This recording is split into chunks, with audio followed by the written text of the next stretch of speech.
Because you were home. 3 words. Such a simple, absurd, yet terrifying answer.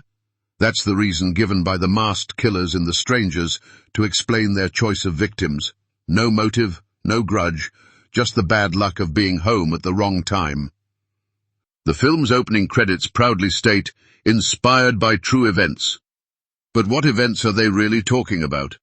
Was there actually one case where masked strangers terrorized an isolated couple, or is it a lie to make the film scarier? The truth is far more complex and far more chilling, because The Strangers isn't based on one true story. It's a terrifying cocktail of several real criminal cases mixed with a personal experience that haunted the director. Today we're separating fact from fiction. Let's start with the official source. Bryan Bertino, the film's writer and director, has always told the same story. When he was a child, a stranger knocked on his family's door. She was asking for someone who didn't live there. Young Bertino answered and she left. Years later, he learned a chilling truth. That woman wasn't looking for anyone. She was going door to door in the neighborhood to case houses, to find easy targets. She was probably planning a burglary, maybe worse. This revelation haunted Bertino for years.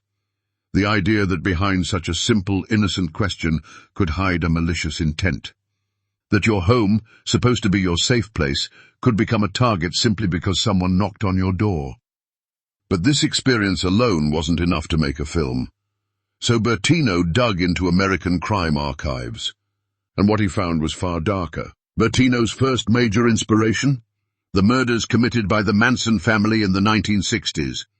In August 1969, Charles Manson's followers, Tex Watson, Susan Atkins, Patricia Krenwinkel, and others, broke into 2 upscale Los Angeles residences. Their targets? Actress Sharon Tate, 8 months pregnant, and her guests.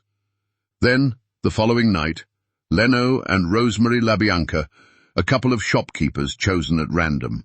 Why them? Manson had ordered them to go to these houses to scare the rich, but concretely the killers didn't know their victims. They chose them because they were there, accessible, vulnerable. This idea of gratuitous, absolute violence with no motive is exactly what Bertino wanted to capture. The famous line, "Because you were home," is the direct echo of this Manson philosophy. The killers in The Strangers have no reason to kill. They kill because they can. Worse, in 2016, renovations in the cabin revealed a message scratched under the wallpaper. "I don't sleep anymore." As if the house itself kept the memory of the horror. April 1981. Keddie, California. A small, isolated resort town surrounded by forests. In cabin 28, Sue Sharp, a recently divorced mother, had moved in with her 5 children to start a new life. That evening, Sue, her sons John and Rick, and John's friend Dana Wingate were having a quiet night, watching TV, playing cards. Nothing hinted at the horror to come. The next morning, police discovered a crime scene straight out of a horror film. Sue Sharp, 36, was brutally murdered, tied up with electrical wire and duct tape, beaten in the head with a hammer, stabbed multiple times. Dana Wingate, 17, suffered the same fate. His body was found next to Sue's, also bound and mutilated. John Sharp, 15, Sue's son, was killed in a nearby bedroom, bound, beaten, stabbed. And the survivors? Rick Sharp, 12, and his 10-year-old sister slept through the entire attack. They saw nothing, heard nothing. They woke up in the middle of the carnage.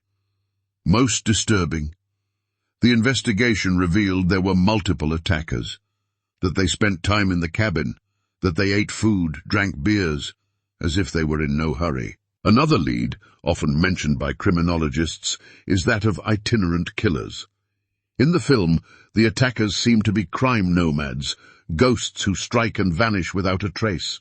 This brings to mind the profile of Tommy Lynn Sells, an American serial killer who confessed to over 60 murders across the United States between the 1970s and 1990s.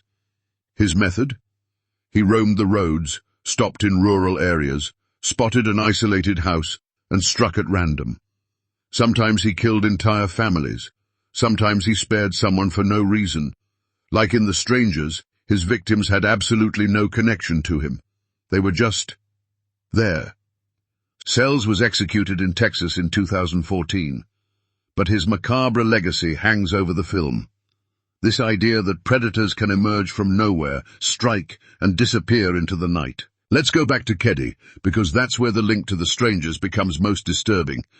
In 1981, just before the murders, several residents had reported suspicious individuals lurking around the cabins. Strangers, unknown people. One witness even saw a white van parked near cabin 28 in the days leading up to the tragedy. In The Strangers, the killers arrive in a white pickup truck. Another chilling detail. At the crime scene, police found ropes and duct tape identical to those used in the film to tie up victims. Simple coincidence? Maybe.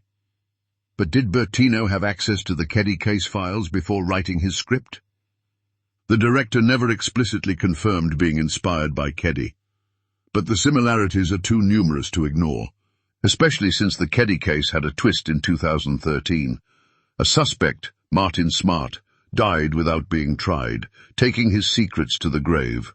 The truth about that night of horror may rest with him. Don't forget to subscribe and like the video to never miss the hidden truths behind your favorite films. See you next time. The director's personal experience with home surveillance. The philosophy of gratuitous crime from the Manson family. The macabre, unsolved details of the Keddie case. The myth of the itinerant killer, like Tommy Lynn Sells.